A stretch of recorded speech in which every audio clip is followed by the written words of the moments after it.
Chapter 34 रंटन के साथ क्या हुआ। जब रंटन नींद से जागा तो सुबह हो चुकी थी। वह रात भर सोता रहा था। वह भूखा और जोश से भरा हुआ उठा और पेड़ों के बीच से निकलकर वह एक पल के लिए उस छोटे से लैगून के किनारे खड़ा हो गया जिसके ऊपर नीलम के पानी में सफ़ेद सीगल नवजात और प्यारे और दूरी और रोशनी से भरे आकाश के सामने उड़ रहे थे। डोंगी वहीं पड़ी थी जहां उसने उसे छोड़ा था। अब वो ऊंचे किनारे पर थी क्योंकि ज्वार निकल चुका था। जो शव जाली से बंधे थे वे गायब हो चुके थे। गर्ल्स ने अपना काम कर दिया था और कुछ भी दिखाई नहीं दे रहा था सिवाय नारियल के सेनेट के बंधन के जो भूरे रंग के कपड़े की तरह लटक रहे थे और हवा के साथ हिल रहे थे। पेड़ों के सबसे उत्तरी छोर के पास एक छोटा सा तालाब था जिसमें से उसने लेटने से पहले पानी पिया था। तालाब से फैले पेड़ 1/4 मील तक घनी कतार में फैले हुए थे जिसमें पेंडनस, नारियल के ताड़, ब्रेड फ्रूट और मैमी सेब के घने पौधे थे जो समुद्र तट और चट्टान को छाया देते हुए एक जगह पर पहुंच गए जहां नंगी चट्टान ने अपना नियंत्रण कर लिया था। अटॉल के बाकी हिस्से में कुछ ही पेड़ दिखाई दिए, बस 50 फुट के ताड़ के पेड़ों का 1 या 2 छोटा सा समूह जो धधकते नीले रंग के सामने छड़ी की तरह और पंखदार था। यहाँ भोजन तो था पर्याप्त मात्रा में, लेकिन उसके पास न तो चाकू था, न आग और न ही मछली पकड़ने की रस्सी। वह नंगा था। जब उन्होंने उसे बांधकर रखा और उसे डोंगी में डालकर कैरोलिन के दक्षिणी समुद्र तट पर ले गए तो उसे इस बात की चिंता नहीं थी कि वह नंगा है। अब तक उसे इस बात से कोई परेशानी नहीं हुई थी। अब जबकि नींद ने उसे अपने होश में ला दिया था, उसे अपने नंगे होने का एहसास अचानक परेशान करने लगा और वह कुछ पल के लिए बाकी सब कुछ भूल गया, यहाँ तक कि खाना भी। परेशानी पूरी तरह से मानसिक थी। समुद्र तट की जलवायु इतनी गर्म थी कि उसे सुरक्षा के लिए कपड़ों की जरूरत नहीं थी और अगर उसे बहुत गर्मी लगती तो उसे धूप से बचाने के लिए पर्याप्त छाया थी। फिर भी उसकी नग्नता उसके लिए अभिशाप की तरह थी। वह असहाय महसूस करता था। उसके पर्यावरण का वह हिस्सा जो 40 सालों से उससे चिपका हुआ था उससे दूर हो गया था और उसके बिना वह पूरी तरह से भटक गया था। एक कीड़े की तरह नग्न वह एक कीड़े की तरह बेकार महसूस करता था, किसी भी चीज से डरने के लिए तैयार, बिना पहल के, बिना शक्ति के। डिक को कपड़ों की जरूरत कभी महसूस नहीं हुई थी, उसने कभी उन्हें पहना नहीं था। रंटन के साथ यह अलग था। जूतों की कमी उसे कम महसूस होती थी, हालांकि जूतों के बिना उसे खुरदरे मूंगे से दूर रहना पड़ता और समुद्र तट की रेत पर ही रहना पड़ता। वह रेत पर चलते हुए डोंगी की ओर आया। अगर आप उसे देख रहे होते और अगर वह बैंगनी और बढ़िया लिनन के कपड़े पहने होता तो भी आप खुद से कहते, उस आदमी में कुछ गड़बड़ है, वह ऐसे क्यों चल रहा है। जब वह डोंगी के पास पहुंचा तो उसने फलों के अवशेषों को देखा जो धूप में कुचले और खराब हो गए थे। फिर झंझरी की ओर मुड़कर उसने नारियल के सेनेट की पट्टियों को खोलना शुरू किया जिनसे बच्चों के शरीर बंधे हुए थे। पक्षियों ने शवों को टुकड़े टुकड़े कर दिया था, यहाँ तक कि छोटी छोटी हड्डियां भी नहीं बची थीं और बंधन ढीले पड़ गए थे। अब उसकी उंगलियां उस तरह नहीं कांप रही थीं जैसे कैरोलिन पर गांठें खोलने की कोशिश करते समय कांप रही थीं।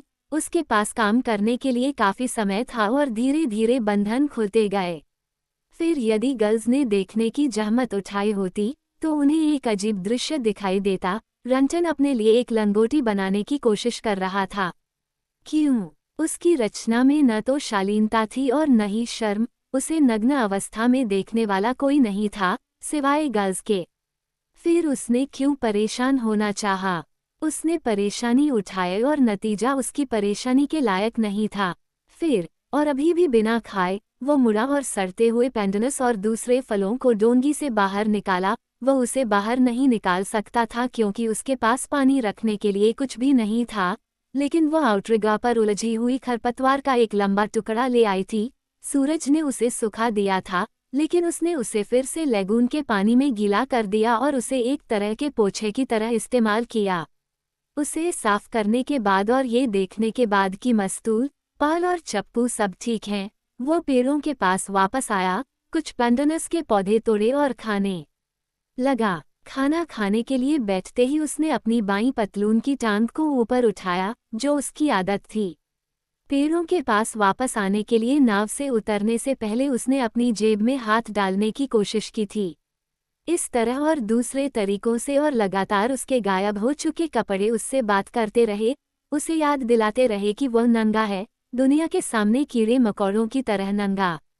वह खाता हुआ लेगून को घूरता रहा, मानो उसके नीलेपन से सम्मोहित हो गया हो, और जैसे जैसे वह खाता गया, उसकी मन की आंखों के सामने चित्र घूमने लगे, कैरोलिन लेगून और 2 मृत महिलाओं के चित्र, जिन्हें उसने दक्षिणी समुद्र तट पर छोड़ दिया था।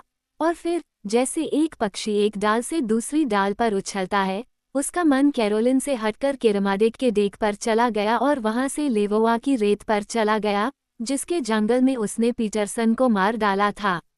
पीटरसन की हत्या से ही उसकी सारी परेशानियां शुरू हो गई थीं।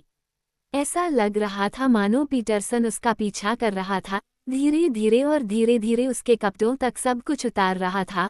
स्कूनर, पर्ल लेगून, उसका समुद्री संदूक, उसके द्वारा बचाए गए कुछ डॉलर, उसकी टोपी, उसके जूते, उसकी पतलून, उसकी शर्ट, उसका कोट, सब कुछ।